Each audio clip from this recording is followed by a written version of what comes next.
आप सभी को आचार्य सुशील कुमार की ओर से सुप्रभात। आज मैं आपको संस्कृत खंड से पाठ 5 गीता अमृतम पढ़ाने जा रहा हूँ। आप लोग ध्यानपूर्वक सुने और उसे अपनी कॉपी में साफ साफ लिखें। तो गीता अमृतम का जो पहला श्लोक है उसे मैं आपको बता रहा हूँ।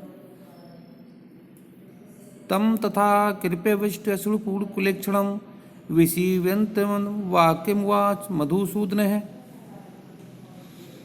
भगवान श्री कृष्ण ने इस पाठ में उपदेश दिया है। तो भगवान श्री कृष्ण कहते हैं, इस प्रकार करुणा से पूर्ण आंसू से भरे हुए व्याकुल नेत्र वाले भगवान श्री कृष्ण ने दुखी होते हुए अर्जुन से ये शब्द कहे। आप ध्यान दें, इसमें जो मैंने इसका अर्थ भी साथ साथ भेजा है तो शायद आपको मिल जाएगा।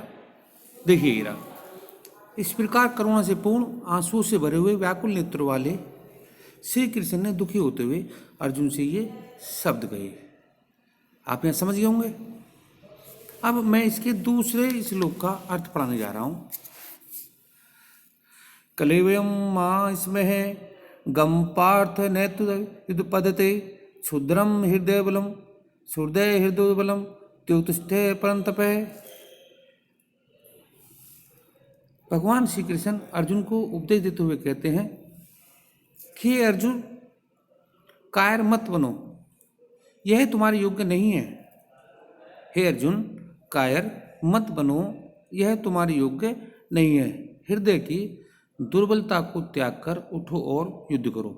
हृदय की दुर्बलता को त्याग कर उठो और युद्ध करो। इसका जो संदर्भ प्रसंग है वो लगभग सबका एक जैसा ही रहेगा। आप ध्यान दें, इसमें मैंने इसमें संदर्भ दे रखा है। तो संदर्भ और प्रसंग है बिल्कुल एक जैसा है। ऐ सोचने नव सोचतम प्रज्ञावाद भाष से गतासून गतासु से नानो सोचते पंडिता। भगवान श्री कृष्ण अर्जुन को उपदेश देते हुए कहते हैं कि हे अर्जुन, जो शोक करने योग्य नहीं है तुम उसके लिए शोक करते हो। हे अर्जुन, जो शोक करने योग्य नहीं है तुम उसके लिए शोक करते हो और विद्वान जैसी भाषा भी बोलते हो। जो मरे हुए के लिए शोक नहीं करता वास्तव में वही ज्ञानी है। भगवान श्री कृष्ण अर्जुन को उपदेश देते तो कहते हैं कि हे अर्जुन, जो शोक करने योग्य नहीं है तुम उसके लिए शोक करते हो और विद्वान जैसी भाषा भी बोलते हो। जो मरे हुए के लिए शोक नहीं करता वास्तव में वही ज्ञानी है। अब हम श्लोक नंबर 4 पढ़ेंगे। आप ध्यान दें, बस मेरे साथ साथ आप थोड़ा सा उसमें पढ़ते रहें, समझते रहें तो आपको याद हो जाएगा। देही नो अस्मिन यथा देही कौमारम यौवनम जरा तथा देहांत प्राप्ति धीर स्थित नेमुहति। भगवान श्री कृष्ण अर्जुन को उपदेश देते हुए कह रहे हैं कि अर्जुन, इस शरीर की 3 अवस्थाएं हैं, बचपन, यौवन और बुढ़ापा। बचपन, यौवन से हम जवानी भी कहते हैं, जरा माने बुढ़ापा। उसी प्रकार मृत्यु इस शरीर की चौथी अवस्था है। उसी प्रकार मृत्यु इस शरीर की चौथी अवस्था है। भगवान श्री कृष्ण अर्जुन को उपदेश देते हुए कहते हैं कि अर्जुन, इस प्रकार इस शरीर की 3 अवस्थाएं हैं, बचपन, जवानी, बुढ़ापा। ठीक उसी प्रकार मृत्यु इस शरीर की चौथी अवस्था है। अब हम श्लोक नंबर 5 का अर्थ बताएंगे। ये एनम वेति अंतराम यसे चयमन्ते हतम उभो तो न विजंती न हंती न हंते। भगवान श्री कृष्ण अर्जुन को समझाते हुए कहते हैं कि हे अर्जुन, जो आत्मा को मरा हुआ समझते हैं या मारा हुआ समझते हैं, अर्थात कहने का मतलब ये था कि जो अर्जुन सोचते हैं कि एक दिन नष्ट हो जाएगी या आत्मा को कोई मार सकता है, दोनों ही अवस्था में नहीं तो आत्मा मर सकती है और नहीं से मारा जा सकता है, क्योंकि आत्मा अजर और अमर है। भगवान श्री कृष्ण अर्जुन को समझाते हुए कहते हैं कि हे अर्जुन, जो आत्मा को मरा हुआ समझता है और या मारा हुआ समझता है, दोनों ही अवस्था में न तो आत्मा मर सकती है और नहीं से मारा जा सकता है, क्योंकि आत्मा अजर और अमर है। अब हम इसी का पांचवा, आप ध्यान दें, पांचवा पद पढ़ेंगे, छठा पढ़ेंगे। वांसासी जीर्णानि यथा व्याह नवानि गृह्णति नरूपाणि तथा शरीराणि व्याह जीर्णा नयानि स्यन्ति नवानि देहि। भगवान श्री कृष्ण अर्जुन को उपदेश देते हुए कहते हैं, भगवान श्री कृष्ण अर्जुन को उपदेश देते हुए कहते हैं कि हे अर्जुन, जिस प्रकार मनुष्य फटे पुराने वस्त्रों को त्याग कर, जिस प्रकार मनुष्य फटे पुराने वस्त्रों को त्याग कर नए वस्त्र धारण करता है, ध्यान दें, जिस प्रकार मनुष्य फटे पुराने वस्त्रों को त्याग कर नए वस्त्र धारण करता है, ठीक उसी प्रकार आत्मा भी पुराने शरीर को त्याग कर नए शरीर में प्रवेश करती है। या ऐसे कह सकते हैं कि आत्मा भी पुराने शरीर को त्याग कर नया शरीर धारण करती है। आत्मा अजर और अमर है। भगवान श्री कृष्ण अर्जुन को उपदेश देते हुए कहते हैं कि अर्जुन, इस प्रकार मनुष्य पुराने शरीर को त्याग कर नए शरीर को धारण कर, इस प्रकार मनुष्य पुराने वस्त्रों को त्याग कर नए वस्त्र धारण करता है, ठीक उस प्रकार आत्मा भी पुराने शरीर को त्याग कर नए शरीर को धारण करती है। आत्मा अजर और अमर है। अब हम दोहा नंबर 7 तक पढ़ेंगे। दोहा नंबर 7। नैनम छिदन्ति शस्त्राणि नैनम दहति पावकः न चैनम कलितापो न शोषिते मारुतः। नैनम छिदन्ति शस्त्राणि नैनम दहति पावकः न चैनम कलितापो न शोषति मारुतः। भगवान श्री कृष्ण अर्जुन को उपदेश देते हुए कहते हैं कि अर्जुन, आत्मा को न तो कोई शस्त्र काट सकता है, आत्मा को न तो कोई शस्त्र काट सकता है और न ही आत्मा को अग्नि जला सकती है। पावक माने अग्नि होता, जला सकती है। और न ही आत्मा को पानी गीला कर सकता है, और न ही आत्मा को पानी गीला कर सकता है, और न ही आत्मा को हवा सुखा सकती है। आत्मा अजर और अमर है। एक बार दोबारा से देखें। भगवान श्री कृष्ण अर्जुन को समझाते हुए कहते हैं कि हे अर्जुन, न तो आत्मा को कोई शस्त्र काट सकता है, न ही आत्मा को अग्नि जला सकती है, और न ही आत्मा को पानी गीला कर सकता है, और न ही आत्मा को हवा सुखा सकती है। आत्मा अजर और अमर है। बस ध्यानपूर्वक आप पढ़ते चलें। यदि आप ध्यानपूर्वक पढ़ते चले जाएंगे तो आपको साथ के साथ याद भी हो जाएगा, इसलिए लापरवाही ना बरतें। आप एक बार पढ़ लेंगे, आपको मैं उम्मीद करता हूँ कि 100% याद हो जाएगा। आप मेरे साथ साथ पढ़ें। अच्छा, एक कार्य, ये एक बात तो मैं बता दूँ, ये जो हम आपको पढ़ा रहे हैं, ये सब कार्य आपको कॉपी में पूरा करना है, कॉपी में लिखना है। कॉपी में भी आप ध्यान देंगे, लिखें, साफ साफ लिखें। अब मैं आपको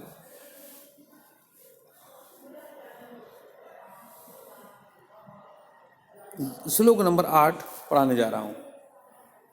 आप लोग ध्यानपूर्वक पढ़ेंगे। श्लोक नंबर 8 बहुत ही सुंदर श्लोक है, इस पर आप ध्यान दें।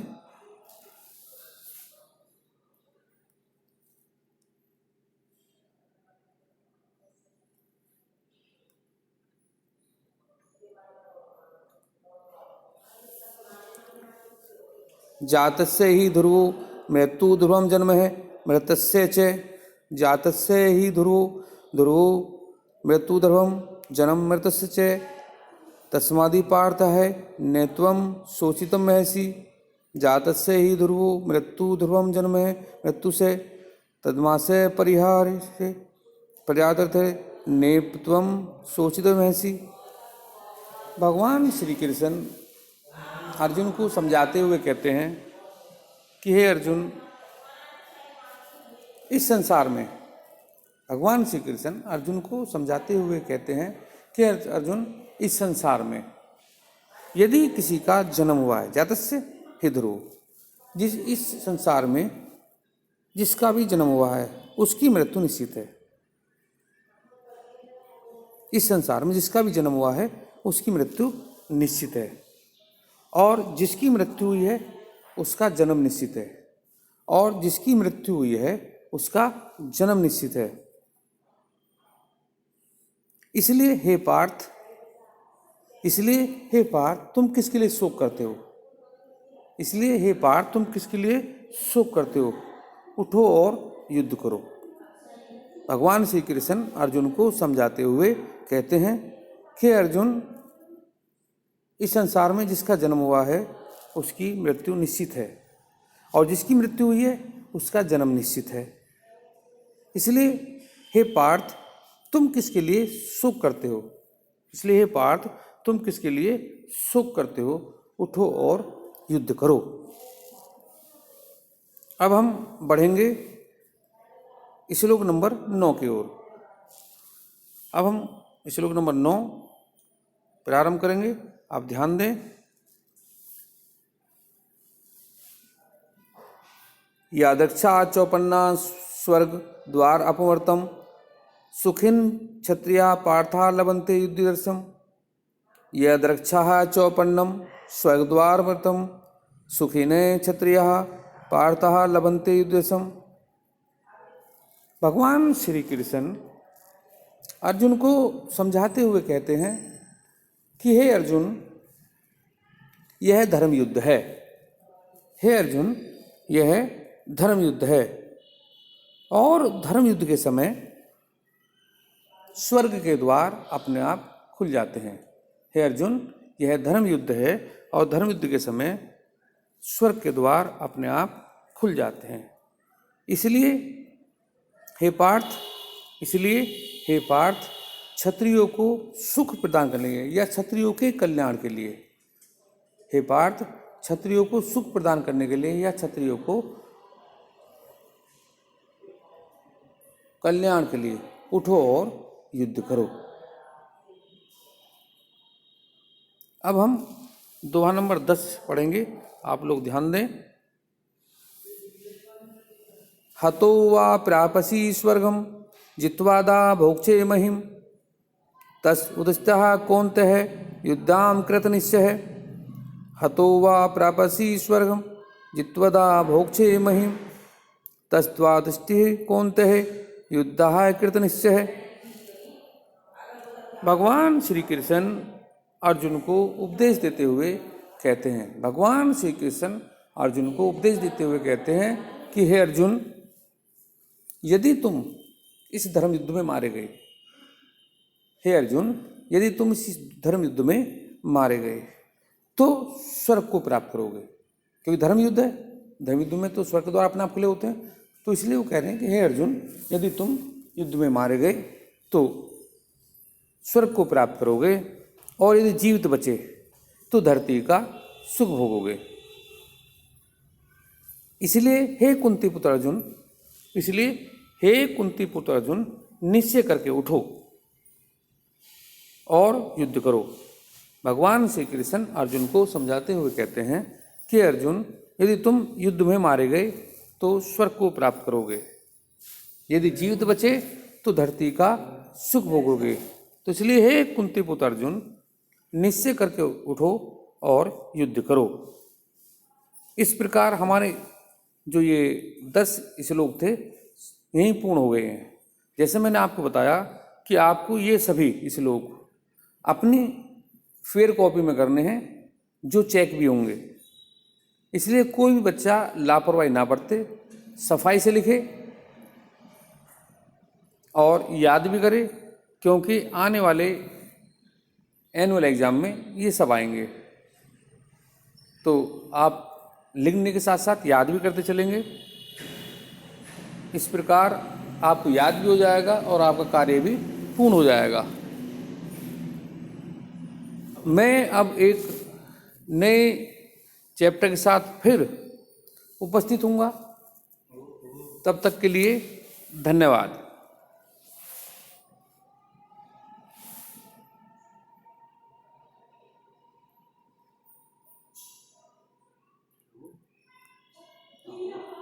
पहले मेरी भी सुन लो 1 मिनट, मैं उसमें देर में आऊँगा।